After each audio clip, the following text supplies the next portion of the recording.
Good morning, gentlemen, ladies and gentlemen. The motion for this debate is the United States of America will be better off with proportional representation. It's a term most Americans generally never discuss. In fact, I'm almost certain that most Americans have never even heard of it, which is a shame, because it's perhaps one of the most important concepts of political science. And indeed, it outlines a reform I think is only too sensible, and in fact, perhaps the most necessary reform that America can consider in the present day. In an era of rising polarization, intense gerrymandering wars, Republican gerrymanders and retaliatory Democrat gerrymanders, a system that doesn't seem to get any better and just gets a whole lot worse, can be the reasons why it keeps getting so much worse can be boiled down to the way we vote for our representatives. And that might not sound very intuitive, but in fact, the case for proportional really only rests on two questions. The first is this: do you feel represented?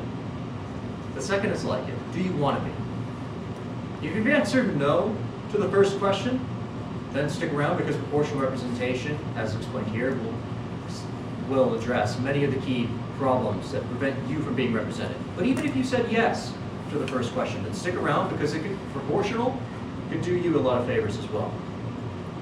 But what is our system? Two names for this system I think are very revealing. The first, if it wasn't plainly evident already, is winner take all.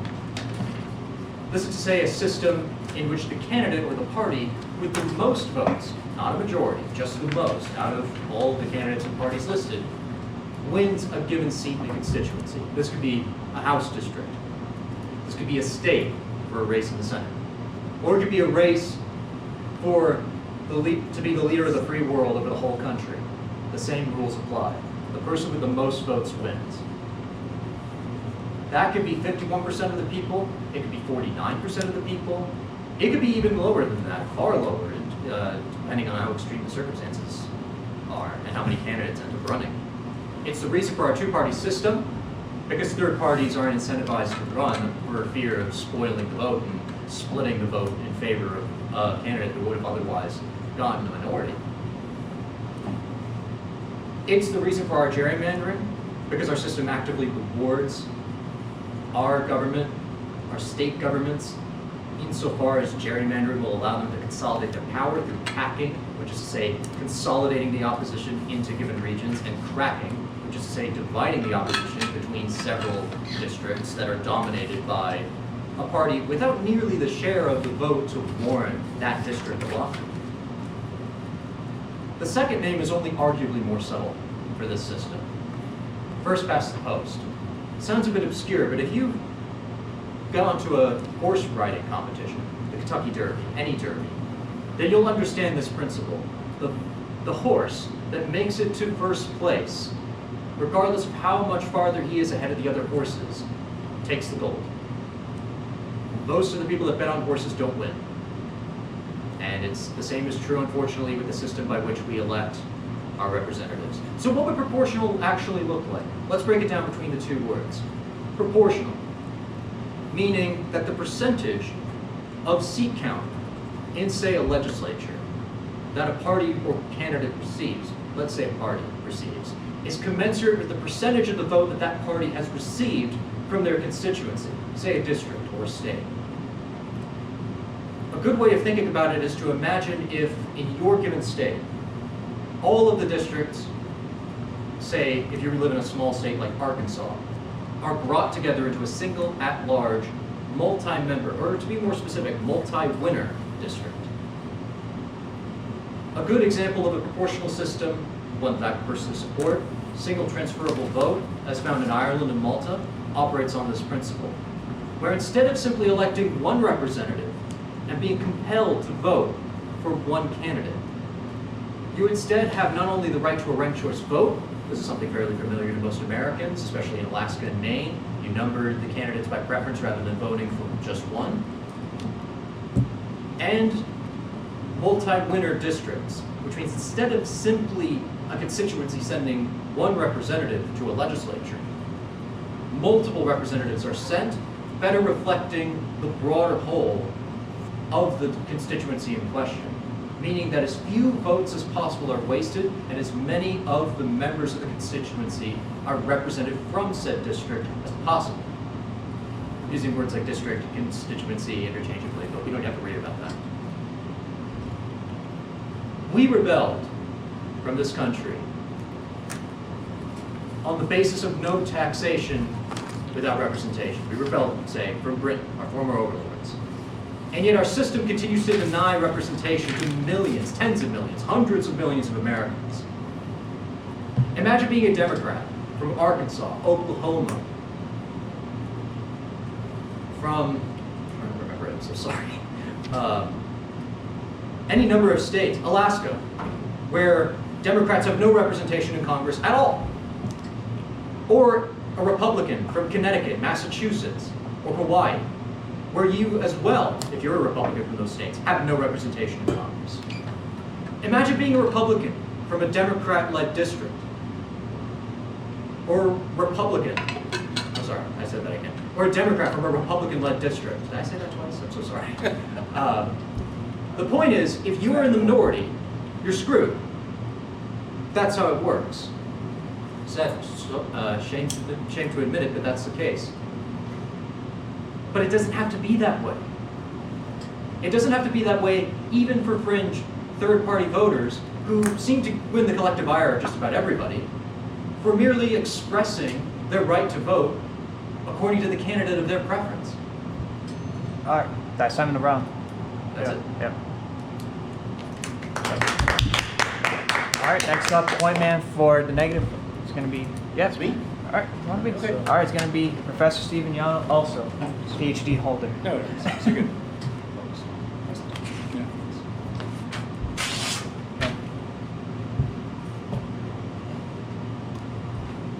I got you. You want me? That's what I'm asking. Are you timing it, Sam, or should I time myself? No, I'm sorry. don't How worry. long is it? 7 minutes? 8. 8 minutes? Okay, great. And I'll give you 2 minutes and a 1 minute. No, that's fine. Okay. I'm gonna time myself anyway, even if you tell me I can't. Okay. I don't really care. You can time yourself however you like. Oh, wait. Tell me when to start, okay? Okay. I'll just start talking. You can start the timer. How about that? Is that good? Yeah, sure. Okay, whatever. Whatever works. Yeah, you're already talking now, though. I don't want to talk about politics. Martin brought up a lot of great points. I thank you for the case, but I'd rather talk about something more interesting to all of us. The New York Jets. You a Jets fan? I'm a Jets fan. It's a rough life out there supporting the New York Jets. But here's how Jets fans sound. They say things like, if we only had a good quarterback, we would win. We'd be great. If we only had a better O-line, we'd be great. If we only had a receiver, we'd be great. If we only had a... Now compare that to fans of the Cubs in baseball or fans of Kansas City Chiefs. America's team. We're united in destiny. We're united to achieve something. The difference between these two teams is ideology versus issue. And I'm afraid the affirmative can't be supported today because they want to turn American politics into being a Jets fan, where everyone wants their own little individual thing to make things great, and nothing comes of it, because this is how the Jets make decisions. Compare this to the Olympics, where you feel like you're part of something. Not that something's missing. You're like, oh, they did great because they're part of our national team. That's why parties are essential to American politics. I'm going to make this point going from modern back into history a little bit, and then I'll answer on the substantive some of the things that Martin offered and prove the point. But the first, the most important argument today is that the affirmative side of the motion never told us what better means. We get the, can I see the manager affirmative case? I have a lot of complaints. This is undercooked. I don't like the way this tastes. Blah, blah, blah. What does better mean? Daniel and I are going to tell you that better means reasonable doubt. If you have a reasonable doubt that that system is going to be better than the two-party system, then you have to vote down the motion. You know. Well, they never defined what better means. I think they just have a lot of complaints about American politics, but they never explain why it would be better. They never explain that. And dangerous, dangerous ideas if you support the U.S. Constitution. But let me give my defense of the two-party system in broad brush very quickly. Parties invigorate politics because they are so incredibly ideological and on fire. If you're a Democrat in Arkansas, you want to see those horrible Republicans get beat. If you're a Republican in Connecticut, which I think there might be one in this room, you really do want to take it to the Democrats. You want to own the libs. You want to teach those conservatives what it is. It invigorates them ideologically. But it also gives you a sense of historical destiny. A sense of historical destiny. Republican Party has this amazing history. This amazing history that you're a part of when you join the Republican Party. The Democrats have an amazing history. Depending on where you orient that, the Democrats have been around a much longer time than the Republicans. But I think in modern times, we would say the Republican Party, the party of Reagan, the party that ended the Cold War. People love this story. It's not about it being right or true. It's about it being ideological and invigorating.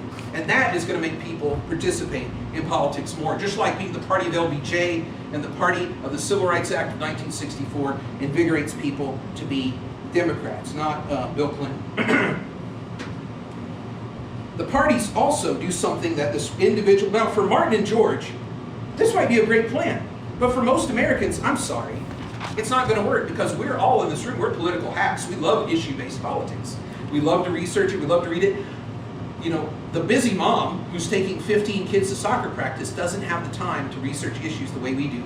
The parties invigorate education based on ideology. They say, we're the party of American choice, we're the party of justice, we're the party of, you know, whatever they want to say, we're the party of rights, we're the working families group, we support the dads, or we support the single moms. This encourages them to research some of those issues, and they might discover political issues they had no idea existed, because in our capitalist consumer life, they have to pay for their minivan, they have to take the kids to practice. Everyone has to have multiple incomes because of the way we've organized our terrible consumer capitalist society. It's a shame. But the parties help us fall into line with that. Another good defense of the parties is the conventions are the wellspring of epidictic rhetoric, which in the study of rhetoric, you know, is the rhetoric about what we value. Without the parties, I'd be hard-pressed to see where we get the discourse about what we value as Americans. Once every 4 years, we have these great speeches. Every elected official has to come out and say what they stand for party-wise. Where would we get that epidictic rhetoric that helps orient us not only to national political decisions, but to other ones instead? So, on a final word about parties, there was one very famous person who hated parties, George Washington, but nobody else hated parties. In fact, as soon as he stepped down, here they came. Parties have been with us since the beginning, and parties are an essential part of the way the founders thought about our system. Now, I guess if you want to go their way, you're going to have a constitutional convention and eliminate Article 1. I don't know how we would have, it's not very clear to me, and probably not very clear to you, how we would have 3 representatives for a district or a committee for a district. That doesn't really seem to be what Article 1 implies, and that seems to me to be a big risk. If you're not sure what better means, I don't think we would want to scrap the Constitution or even send it to National Convention on that level. But let me talk a little bit, with my time remaining, of some of the points Martin made, which I think were very, very good points. He says that the system is really terrible and bad. Well, if you want participation to go even lower, let's have this fractionalization of multiple parties. The St. John's tuition is too high party. Rick Pitino doesn't get celebrated enough party. The rent is too damn high party. The food in Monty sucks party. College professors who teach rhetoric aren't paid $1 million a year party, etc., ad nauseum. What happens when these people get into office? What kind of foreign policy is this going to be? What kind of Senate authorization on Supreme Court judges or Senate approval of ambassadors or any, what is this going to look like? When they just have that one issue, they're under no obligation to have a larger story, and they don't have anyone to lean on. Think about how disastrous the Trump administration would be in foreign policy if they didn't have Marco Rubio to lean on. Die-hard Republican, heart of the party Republican guy who understands how the system works. He understands how it works. You don't have to like the Republicans, and you don't have to like Marco Rubio to vote negative today. All you have to do is say, would this system that they're proposing be better than what we have now, which is a system that runs in national politics? In Ireland and Malta, they have a parliamentary system. It's okay to vote this way or to have this kind of thing work for them because they don't have the district congressional representative system. There are a lot of good arguments for why the United States should go to a parliamentary system, but that's not the motion, unless proportional representation is a parliamentary system. But then I would say to you, are you willing to give up the Constitution? We'd have to have a national constitutional convention and draw up something else. And it would probably have to be done in secret and illegally, just like the first one was. But you know, if past is prologue, or if past proves anything, that was a pretty good document they made in secret illegally. Maybe they would do that again. Let's see. I think that the last thing I would have to say is a little bit, a couple of minutes here. You know, Martin had a lot of really good arguments, but I think it's just complaining. I think he's like upset that the system doesn't work for a policy wonk, and I agree with that. But I'm not going to be the person to say we should scrap the Constitution and scrap the two-party system to get some of these complaints dealt with. I think working within the party is the way to address these complaints. Is you go to your local party meetings, you stand for a local election, you talk to your local representatives, and you try to get something done there. Now let's go back that's to... time in a row. That's time? Okay, thank you very much. On the special informative, we got Professor George Fitzpatrick, also Ph.D. have. Yes. Dr. Totally Fitz. true. Totally, definitely have a PhD. Do not check my resume. Also, co-founder of the In the Bin podcast, the #1 and only podcast in the world on video. There you go. This is not a sponsorship. Not a sponsored video. All right, tell me when you want to go, okay? Hold on, let me get my timer out. So Professor. Here are my notes. If you can read my handwriting, I didn't get to something.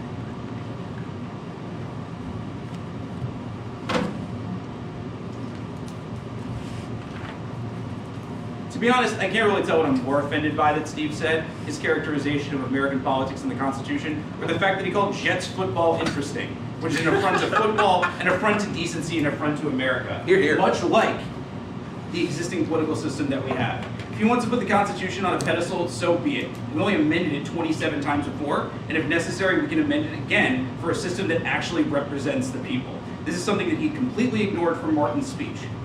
Do you feel represented in the system that exists right now? And what I'm about to set to prove to you is how could you? And whether or not he's about to turn this into a criminal case for America and make it beyond a reasonable doubt, I think you'll have very few doubts by the time I'm done speaking about it. And this is exactly where we're going to start with my analysis on what is affecting America the most right now, and that's polarization. 72% of Democrats and 72% of Republicans and 63% of Democrats, as of 2022, found the opposing party fundamentally immoral. That's up from 41 and 35, respectively. Bipartisanship in this country is dead, and there's a number of reasons for it. And one of those reasons is exactly the sort of gerrymandering that a first past the post or winner-take-all system talks about. There are a number of analysts who talk about this as reaching the point of political sectarianism, like bordering on violence. Or as Joanna Dunway from Syracuse study put it, mutual delegitimization, where each party doesn't seek to mobilize voters faster than the other party. In fact, it's often the other way around. They seek to show the other party's power as delegitimate every time they're not within it. Why has this been happening over time? Why has this polarization been happening? This polarization that you feel. Number one, self-selection. Democrats and Republicans tend to live closer to each other than they used to.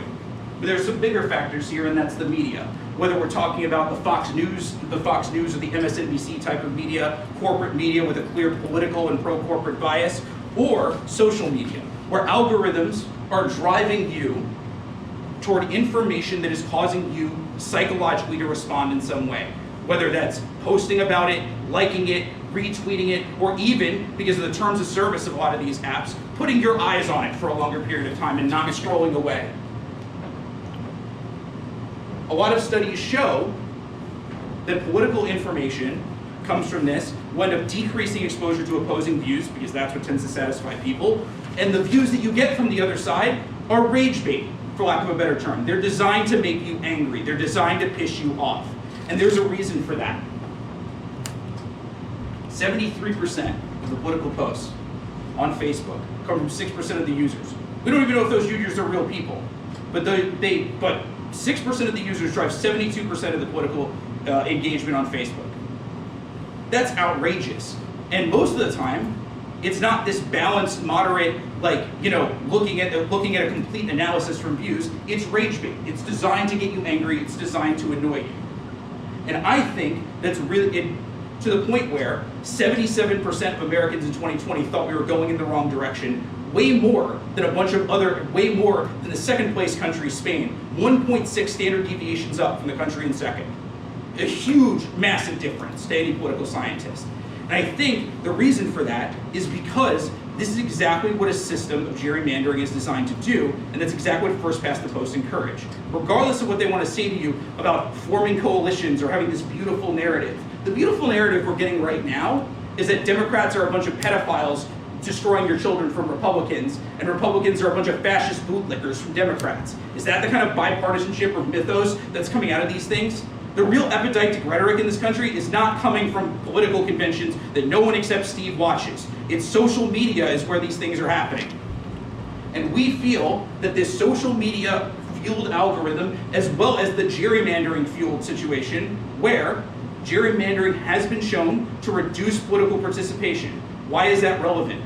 Because when you reduce the middle out of political participation, only people on either side who are already more prone to voting or donating respond. They have more predictable behavior and therefore are easy to make districts around. I think this is a very important thing that I think they're going to have a hard time dealing with on their side.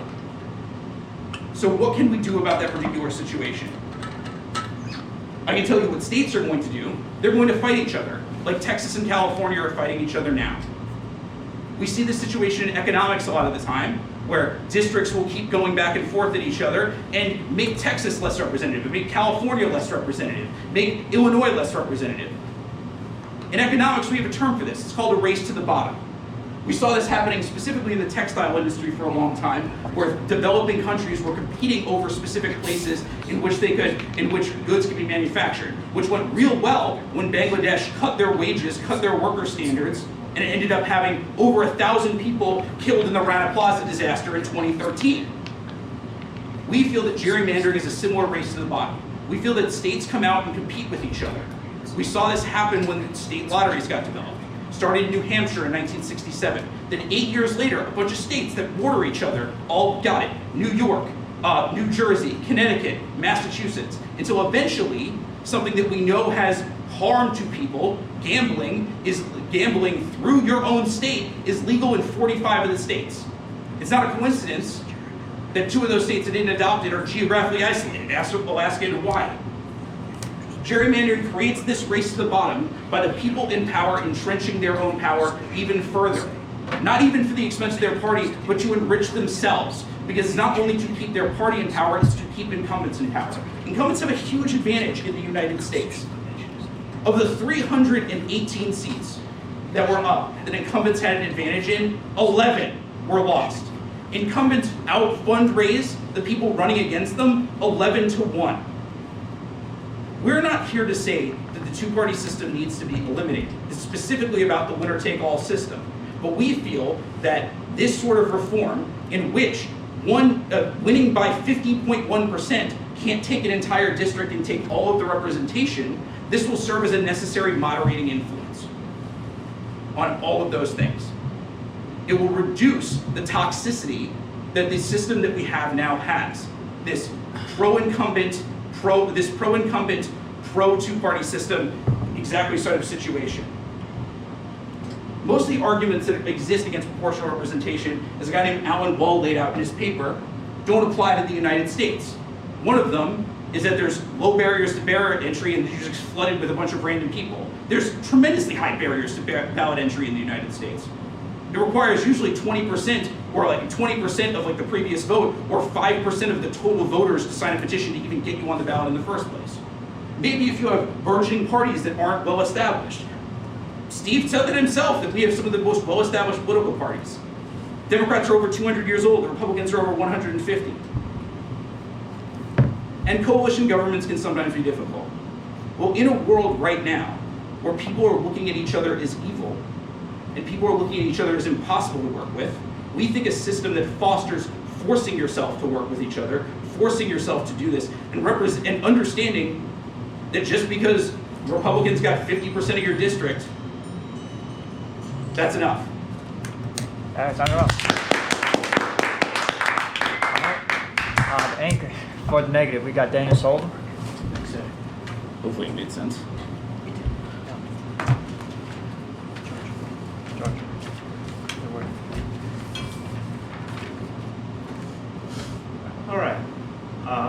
thank you, everyone. So my partner, Dr. Yano, addressed the motion at hand.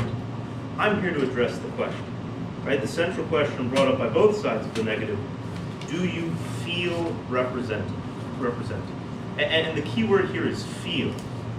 You are represented, because in our current system, when a person is elected to a position, a congressman, a senator, they have a constituency made up of Republicans, Democrats, independents, non-affiliated, and they need to work their hardest to appeal to all of them, to provide solutions to all of them, in the hopes that perhaps they get reelected.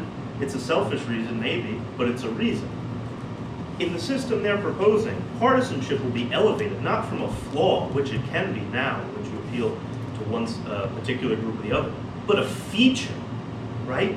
This is the actual goal of proportional representation, is that the districts are split up in such a way that you have a representative that represents just your ideology. You're breaking it up and you're going, well, this is the Democratic representative of my district, and this is the Republican representative. Well, I only have to care about what he says, and he only has to care about what I want. There's no call to appeal to any other belief, because you have representatives that serve you and only you. That's horrible. What a terrible system. Who would want to live under that? Think about in what way, we're sort of just stripping democracy from the process in some strange way. Maybe I wouldn't go that far.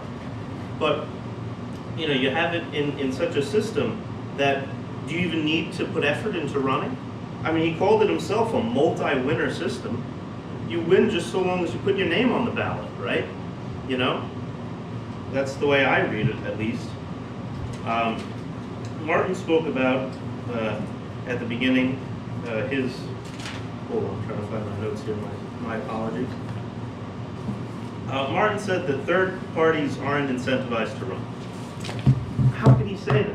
The most important election this year featured a third-party candidate who got the second highest percentage of votes.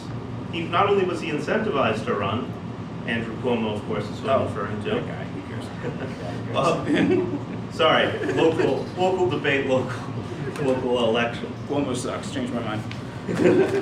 But not only was he highly incentivized, he did very well. An interesting note here from my colleague. He notes that MAGA itself can be considered a third party. It's a fundamental reform of an existing party. It shows that they aren't so hard set in their 200 or 150-year-old ideologies. Even progressivism. Take a look at the Democratic Party in the aforementioned election. You're here. That itself could be a third party. They could have split off and become the Working Families Party, which is a label that Zoran Mamdani ran under. But no, he ran as a Democrat. He ran under this existing system. It's not so limiting as they'd have you believe. But he talks about here, this horse race, this first past the post. I say that what he's proposing is a bad horse race, right?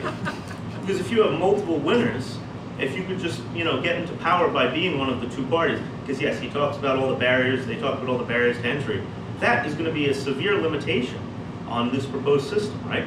Because, sure, you'll say, well, now this incentivizes third party or minority groups to get ahead, but what about the money it costs to campaign? What about all of the resources that have to go into this? When Professor Yana and I were talking, he pointed out the idea that in some local areas, right, in some local constituencies, the parties really just serve as a source of funding. You may have a variety of beliefs. You may be a conservative that runs as a Democrat or a liberal that runs as a Republican. You only do this so that you get the resources of the party. It has nothing to do with hardline ideology. You may be appealing to a whole different group than what you seem to be by your title. And sort of this stark polarization that's talked about here, I don't think that's any means to revise the Constitution. As far as we know right now, social media is lived in the history of the United States.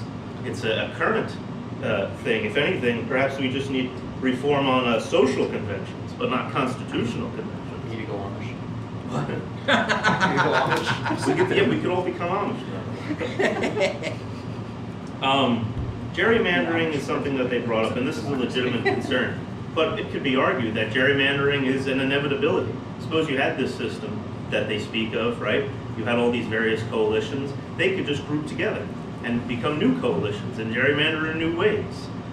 They offer no, sort of response to that, and I think that's that's a shame. You can perhaps think of some responses. You can think, well, we could split the districts up evenly or any number of ways, but that's not of concern in the motion as it is.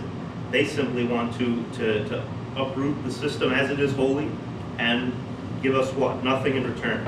I would hate to take credit for this phrasing, but because it's so clever. Professor Yano refers to this as Burger King politics. As you know, Burger King lets you have it your way.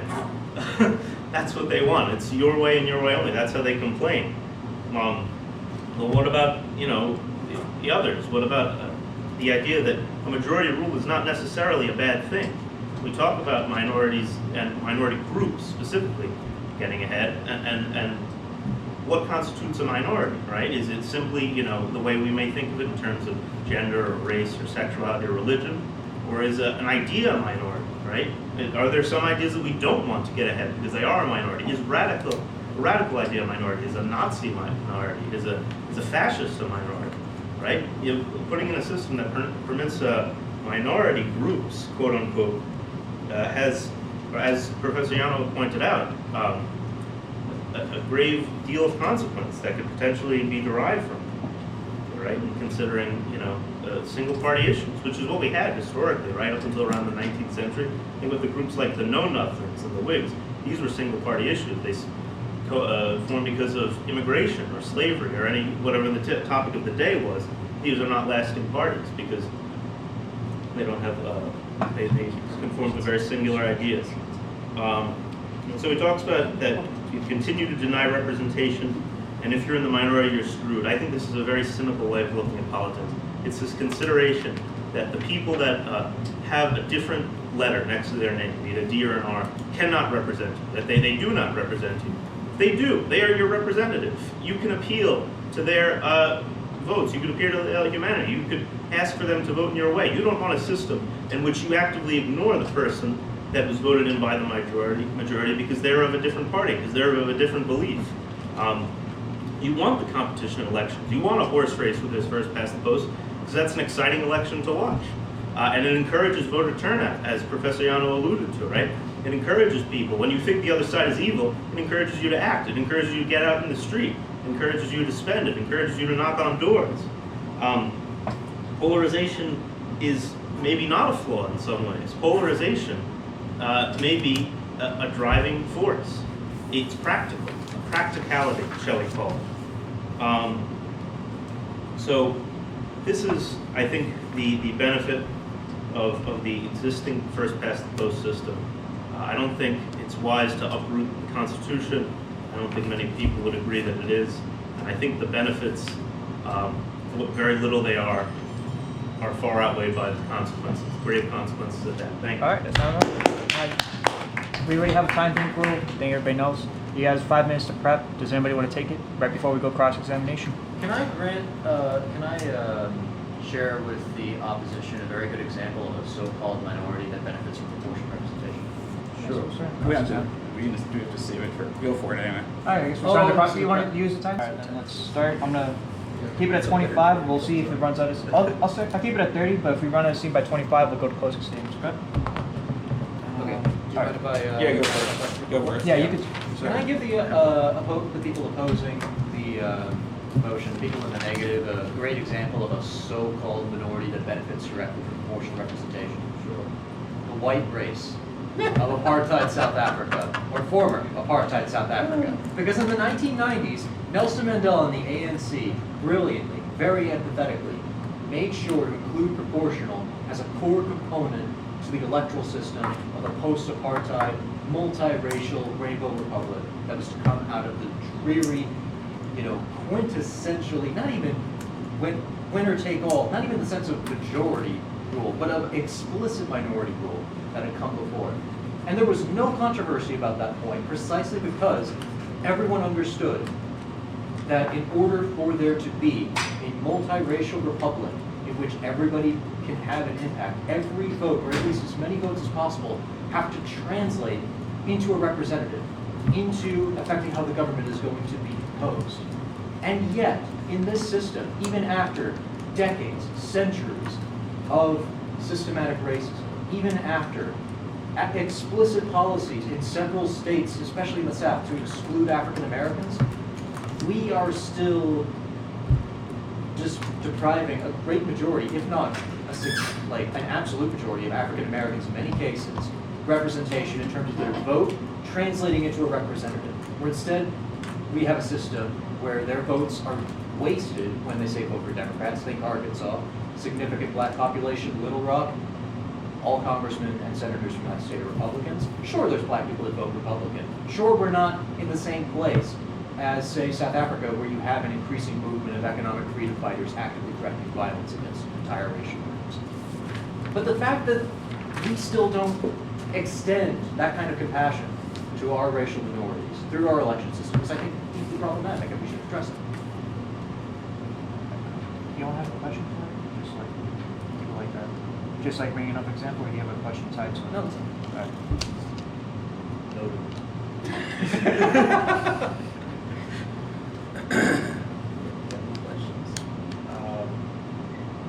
I mean, I'd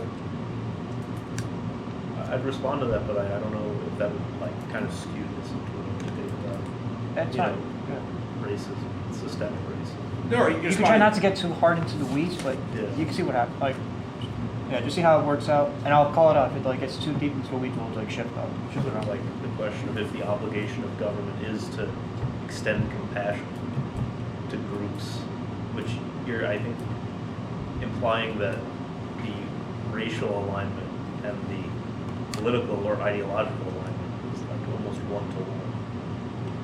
No, the point is that as many people as possible, if not everyone, should be able to have their votes translated to a representative rather than the system where those votes are usually wasted. It doesn't matter if, say, the majority of African Americans voted, say, Republican. There's still a significant minority of that minority where their votes aren't going to a representative of their choice. I mean, at what point then do we not just get to a system in which every individual has their own representative? Well, you could Feel have free to direct come democracy, cut but in we're anytime. arguing for proportional insofar as you have representation in the legislature that's commensurate with the percentage of the vote. I think we don't have to go to 300. We don't have to argue it has to go to 330 million or whatever it is in order to be representative. It probably has to be a larger number than it is now. Which brings me to my question. A lot of your analysis was about the electoral system as it exists right now already being representative of people's desires. Do you know when the last time Congress had an approval rating over 40%? Like below average? I don't. It's been 20 years. It's been since 2005.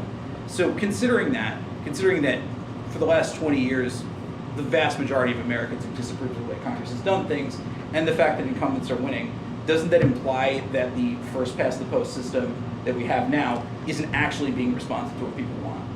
No, I think what it shows is that people don't know what they want, and they might go out and vote for a nice story, a candidate who's a good story, or they don't care about the candidate, they vote for the party, and then they're dissatisfied. I think it has to do more with voter education in the system, which I think is a big problem.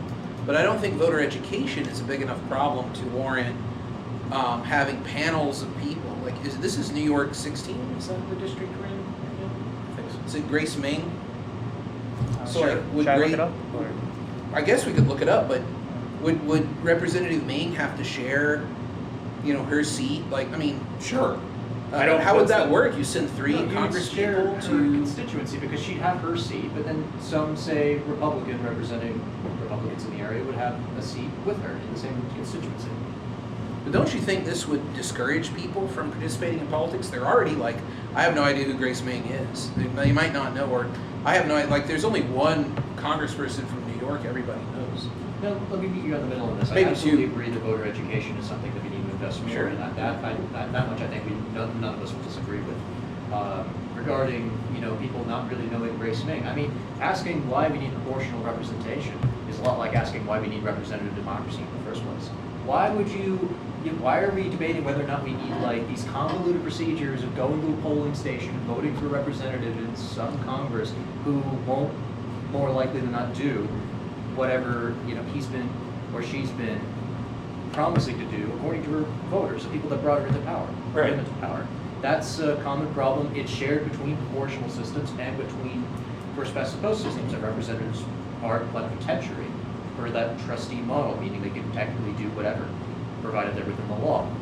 That said, I think proportional would be tangibly better in that sense because you would have people actually accountable to the people. Like Daniel brought up how our current system supposedly doesn't translate it to people or to candidates and representatives only caring about the people that vote for them, when that's exactly how the system works. That's why gerrymandering happens. That's why our polarization is so bad. The idea that constituents from our current district, like me and Dan are probably a little more biased in this respect because we have Tom Suozzi right now. He's a fairly well-liked, moderate Democrat, being from a disproportionately Jewish area of the country. People like him for his commitment to Israel, but he is also fairly sympathetic to various progressive causes that are also generally sympathized, even by certain Republicans. But And he's not on Cameo, like his predecessor. I can't speak to that. That's not relevant. He's not as entertaining as his predecessor, I'd say. All right. fair enough. So I think another question that I would have is Well, I want to address what Martin said here. 'Cause Yeah, I think it's super interesting Go on, go on. what you're talking about, which is just a problem with democracy. I mean, again, this is the whole problem with the affirmative's position. Is like, it's just like a complaint fest. And I think it's just like, oh, I don't like this, I don't like this, I don't like this. And it's like, well, you know, at some point you kind of have to do, you kind of have to meet the candidate in the middle if they don't know what your desires are. Like I go and vote for candidates all the time and I have to hold my nose. But I think it's okay because I know that my views are probably not majority views. It's on me to persuade other people or run myself or persuade other people to run to address the views I have. But I also think that being a member of the Democratic Party or being a member of the Republican Party is a much cleaner and better and more efficient way to get your views recognized by attending these events, being a thorn in the side of your local representative, calling their office, sending them letters and saying, I want this addressed. Like Chuck Schumer's people hate me. I send him a letter all the time for my one issue. and we complain. Yeah. You know, when my one, he's the only one who argues against me. Kristen Gillibrand is like, thank you for your warm expression of support. And I'm like, if you read it, you wouldn't consider it one, support, or war. Because I have one issue that I want addressed by Congress, and it's a niche issue. I want all of our ICBMs to be disarmed and dismantled. I don't think we should have intercontinental ballistic nuclear missiles. And that's the issue I want my senators to bring to the floor of Congress for debate. And they won't do it. Yeah, and it's almost as if it would be better if you had a system where there was either more than one person representing you or a group of people representing you that you could actually vote out of power. I do have that. I do have that. I can vote these people out. You could if you got like a huge coalition of people with you. But the fact is, when you have people setting electoral districts, I guess this doesn't apply in the case of Schumer, but if you're a local representative, when they're the ones setting the district, this is like trying to play a game of craps where one side is playing with loaded dice. The incumbents are playing with loaded dice. I don't know if the Marcuse example is Marcuse sort of rejects all of this kind of Republican capitalism, the loaded dice. But I do think that, let me say it another way.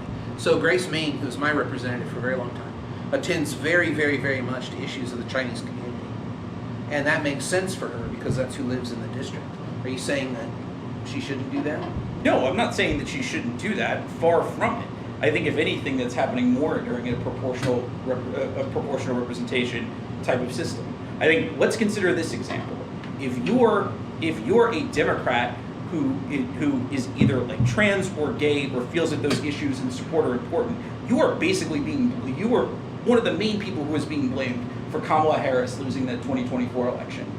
Like you're being the fact that she had to come out and support you is one of the reasons why supposedly she lost the middle of the country. This if you want to like go on to CNN and listen to some idiot talking about this, you go right ahead.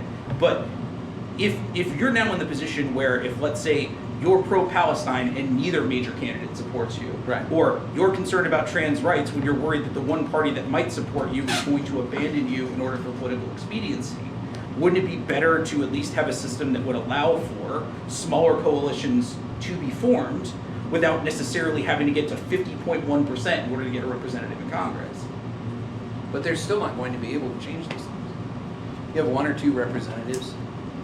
That's still not going to be able to do it. Wouldn't it be better to work inside the Democratic Party? Or in those groups that you mentioned, you have a couple of options.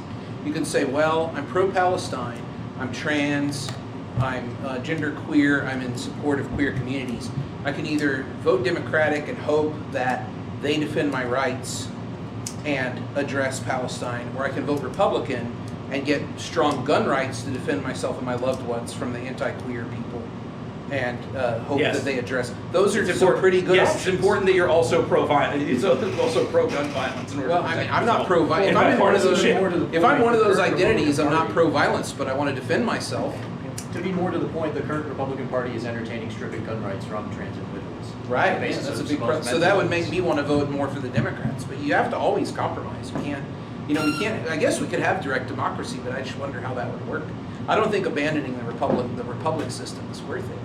To have direct voting democracy. I think Well, it's, we I don't think it's we're a there complete- yet. yeah, it's a complete straw man of what we're saying, that we're abandoning the Republican system by increasing the amount of representation. You don't But even how need a much? How many? constitutional amendment to change just the House of Representatives. It only applies to U.S. Code 2, and you would revise, say, the fact that you can only So no have more a single census. seat from district. Yeah, no you more keep the census. That's in the Constitution. Right, I'm you'd have talking to about the change U.S. that. Code.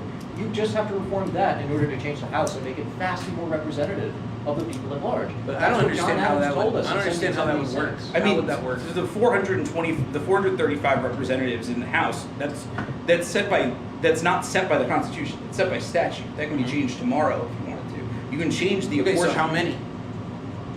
I don't know, maybe 5 for everyone. Who cares? Like, that's not really the issue at hand here. The issue at hand is whether or not, negative incentives that exist in the system right now, such as a very pro-incumbent gerrymandering system, is made worse by the fact that we only have one person winning those districts instead of a slate of 3 or a slate of 5 that would be much more likely to represent you, and there would be less incentives in order to draw lines in a way that only benefits one party or another if there isn't just a 100% win rate at the end of it. I think it's just a more complex version of what we have now. Because what's to stop if you have 5 people, let's say, from this district go?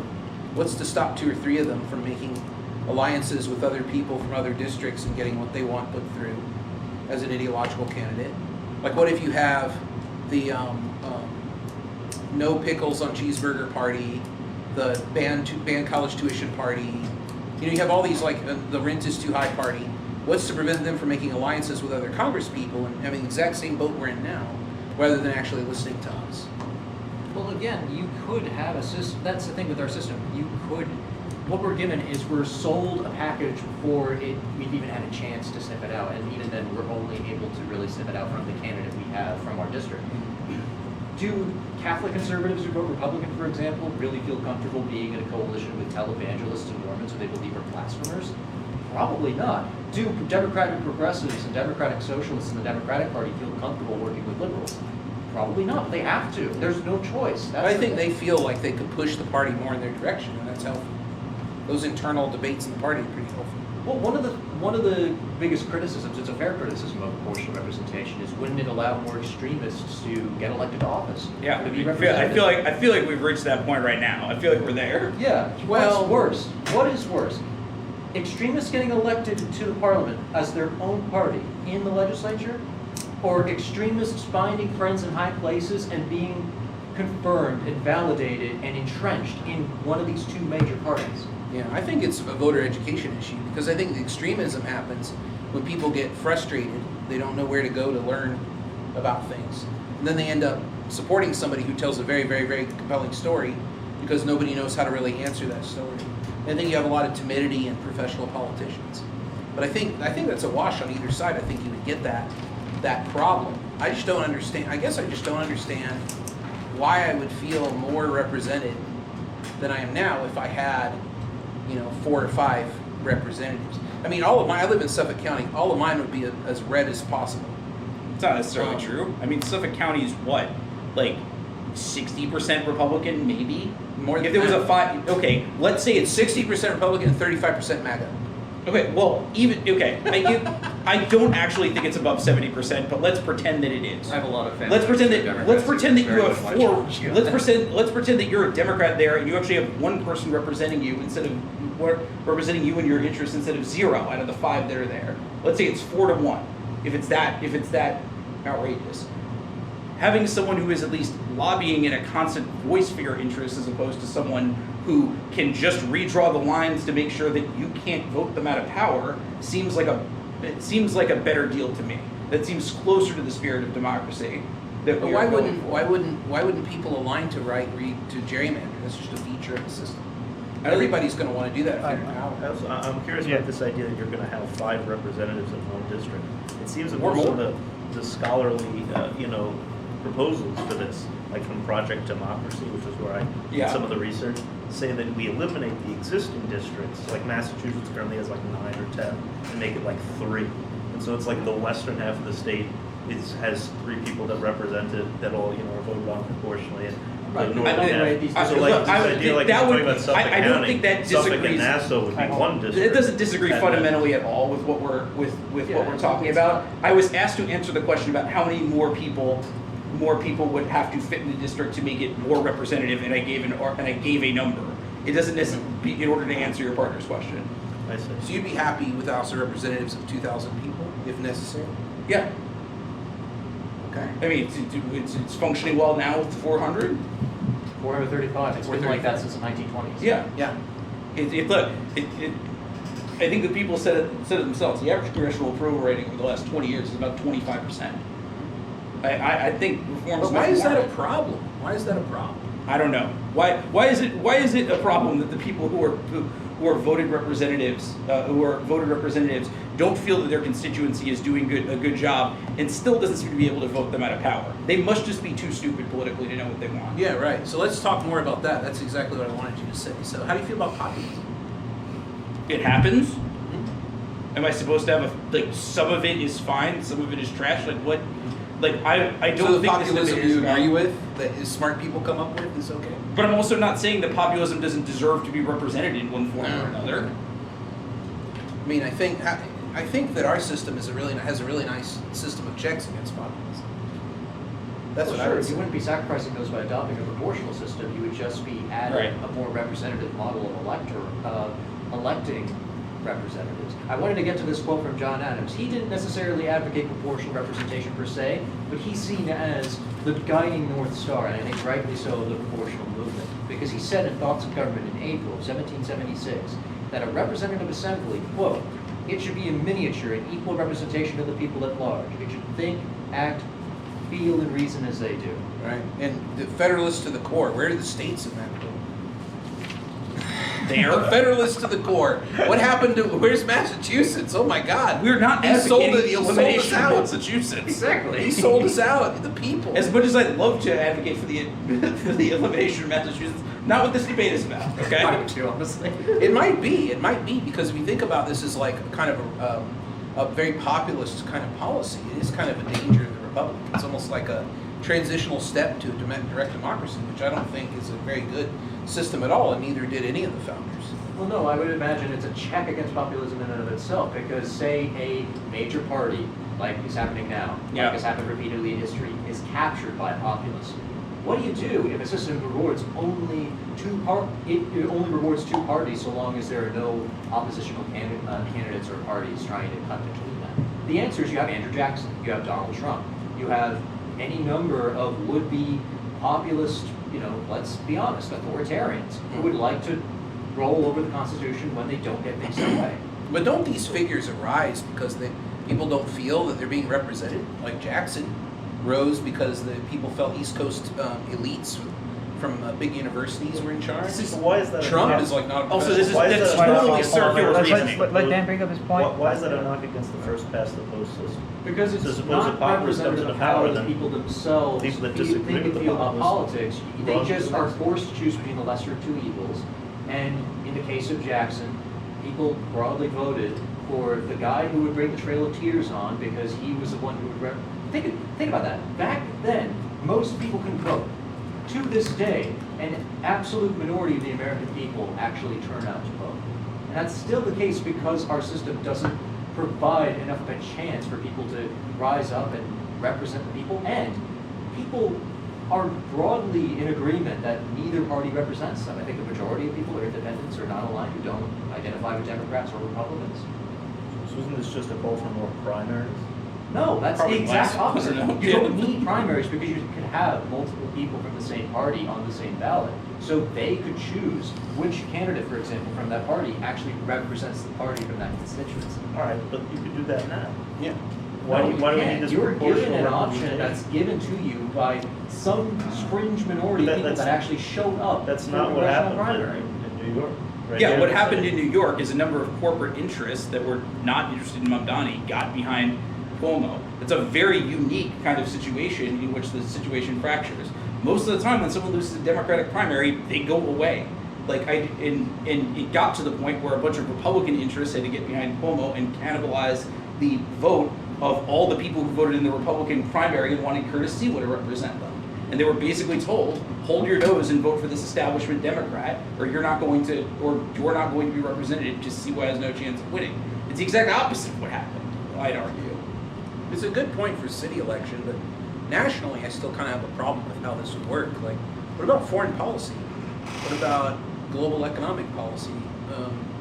These parties aren't going to have a take on that, or how are they all going to be able to work together on this? Like, how is the cabinet going to be formed? There's still a presidency. Well, yeah, but it's going to be the pickles should be banned from cheeseburgers party president. Look, if I'm accomplished that, very he resigned. shocked. Executive order, he resigned. I'm very shocked that this has come down to like the cabinet of pickling or something like that, and you're concerned for those sorts of things. I guess the easiest way I would put it is you still have a chief of state. You still have a chief of state in the form of the presidency. Sure. There is still the ability for people outside of a party to caucus with a major party. Just ask Angus King and Bernie Sanders. It's not impossible to do that in order to form a coalition. I feel like I honestly just feel like you're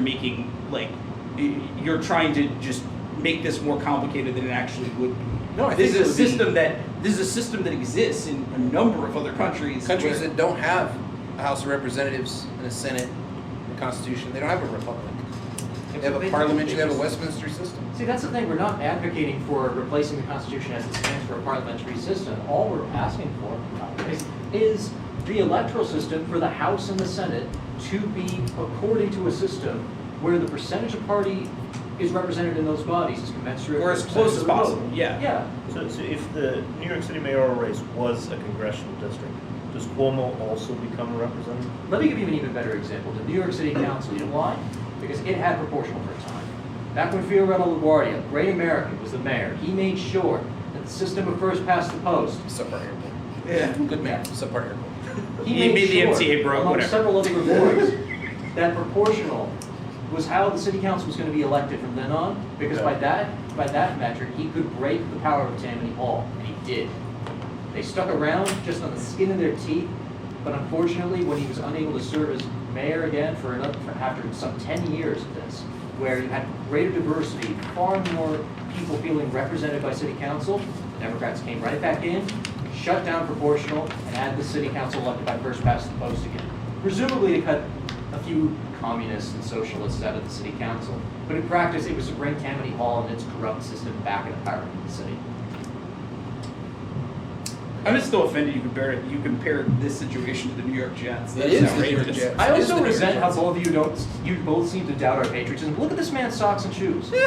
What's the shot? Show it off to the camera. Oh, Flag and what's up? the stars and stripes.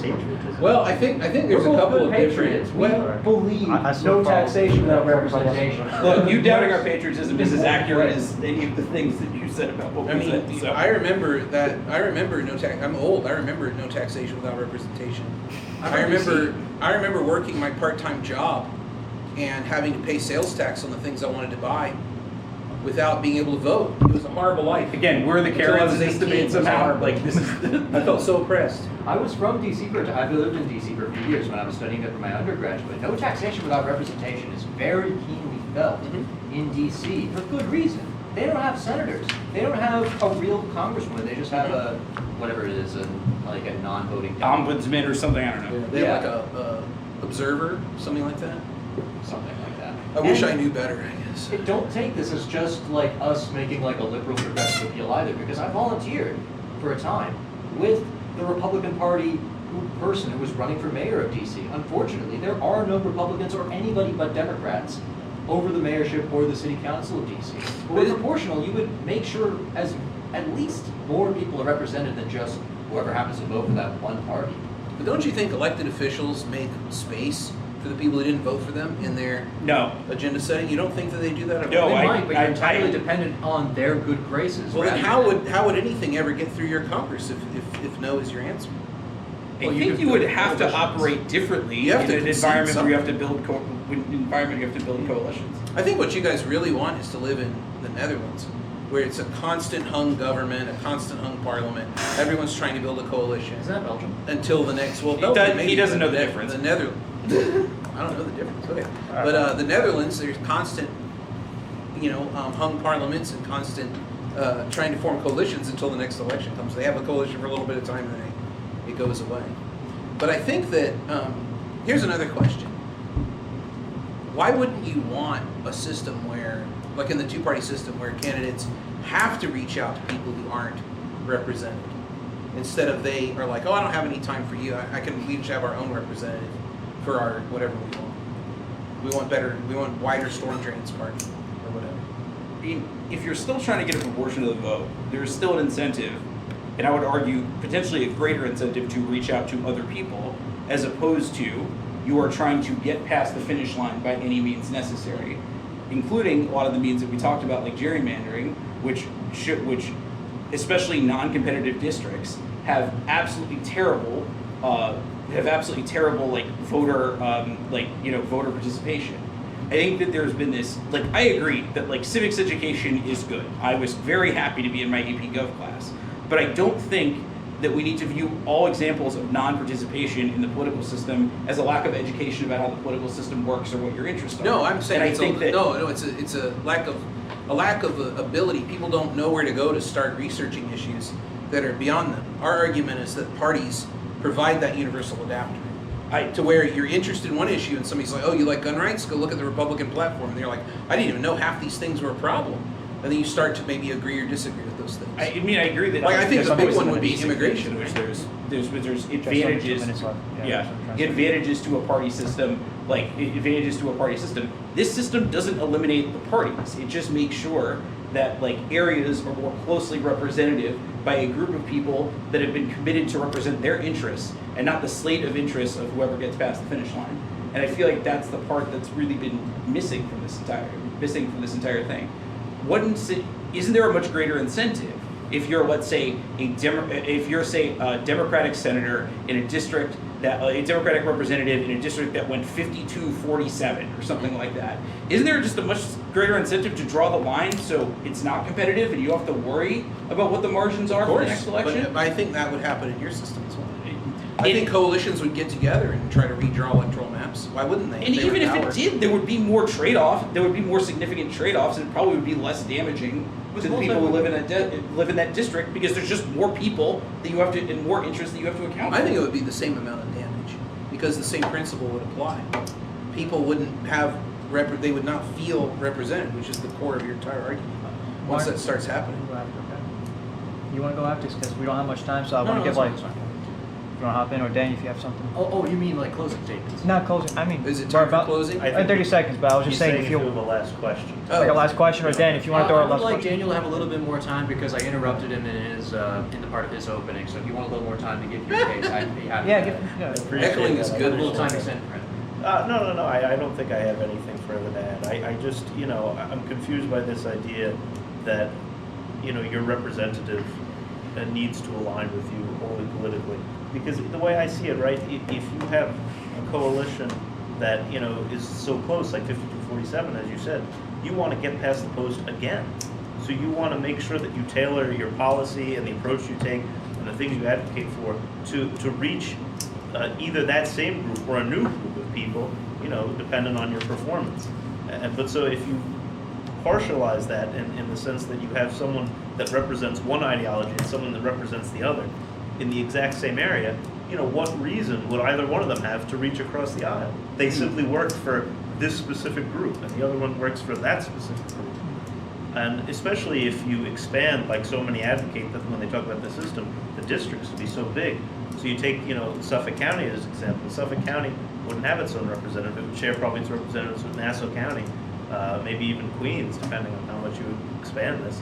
And then, who knows, a small minor issue in Suffolk that, their representative would address is now being lost because, that particular groups are more concerned with other more populated areas, and I don't know, it doesn't seem to work.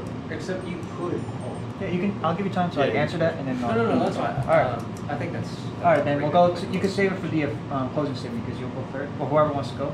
On the Which one affirmative. would you like to go first, or would I? It'd be, yeah, affirmative will go first. And then negative.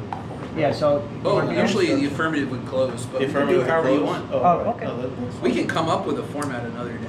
Yeah. So okay, would it be better if we led with the affirmative for today, and then think that it's way you fine. guys could No, close. we should, the affirmative does. Well, the right? affirmative, bookend. should have the last word. Yeah. The theory and debate, the way it goes, is the affirmative should have the last word because they're suggesting a change, and so for the audience, the burden is really on them. It's a Yeah. harder, it's a I harder think it road works to that way hoe. in MPDA or something. All right. So then you It's a guys harder go road first. to hoe Whoever wants because- to be the point guy. Yeah. on there. Affirmative should. Yeah. You want me to speak? So you have like 2.5 minutes to do it. Whoever 2.5 minutes. Okay. Gosh. All right. Am I going to be able to do 2.5 minutes? I believe in you. Probably not. Talk about those pickle people again. I'm going to filibuster and not let anyone leave the You're chamber. gonna have a drink. I want to thank Martin and George for a very spirited debate and some interesting ideas, but unfortunately the affirmative case is just not complete enough for you to vote on the motion today. What they suggest is you make your own path. Let everyone do their own thing. Let's get off of this horrible, horrible system. What's another metaphor? They didn't like the jets, so what can I talk about? I know, the Long Island Expressway. They're saying abandon the Long Island Expressway because it's annoying. Make your own path. Walk through the swamps and woods with a rusty machete of voter education and find your own way there. Or just take local roads. Just take local roads because guess what? The Long Island Railroad, the Long Island Railroad, that was a good Freudian slip. The Long Island Expressway doesn't exactly go exactly where I want it to go, and it's annoying and full of other people and blah, blah, blah. They're just complaining. No advocacy, no plan, no explanation. And what they want to do is put the Constitution under a microscope. They say we can amend it, it's easy. Oh, it's easy? 27 times in 200 and whatever years? I think it's a document that can be changed, but how many amendments will this take? 3, 4, 5, 6? They have no idea. 2,000 people in the House of Representatives, what the hell? Like FDR salivating like that meme of the guy behind the tree, like I thought court packing was a thing. Look at this. It's crazy. Here's why you cannot vote for the motion. First, Dan and I agree that we might want to see the manager. We want to see the manager part of this debate. The affirmative team of George and Martin is, I want to see the manager because I want to buy the place and demolish it because they won't let me substitute a Caesar salad for fries without a $2 upcharge. That's what you're supporting if you vote for them. That makes no sense. It's blown out of proportion because as you saw from what Daniel told you, at the local and state level, this works already. The parties are a way of funneling money. Thank you, LBJ. They're a way of funneling money through the system to help support candidates. But when we get to the city council, when we get to county legislatures, they are always going to listen to the people who vote for them. It's going to be issue driven. At the national level, it's issue driven, but through the parties, because we're such a big, horrible, nasty country that dominates the world through hegemony with our 20,000 nuclear submarines and aircraft carriers, there's really no other way to do it than to have party moderation on some of the things that people might want, like my crazy idea to denuclearize the United States in a day. No, I'm going to continue to advocate for this view because it's something I care about, but I understand why the party won't support it. The only issue they have... Or maybe like one last sentence or two, but then one last sentence. Yeah, sure. So they say, do you feel represented, or are you represented? We are represented. We don't feel represented, but we are, just because we're not educated, just because we don't participate and write our Congress people and participate in political forums. That's not an excuse to throw the Constitution away. Thank you. Yeah, go for it. Man, I had a good line about the LA though. All right, start talking, then I'll start the time. Okay. I'd like to thank Professor Yano and my good friend Dan, my good friends Steve and Dan, for the very spirited debate.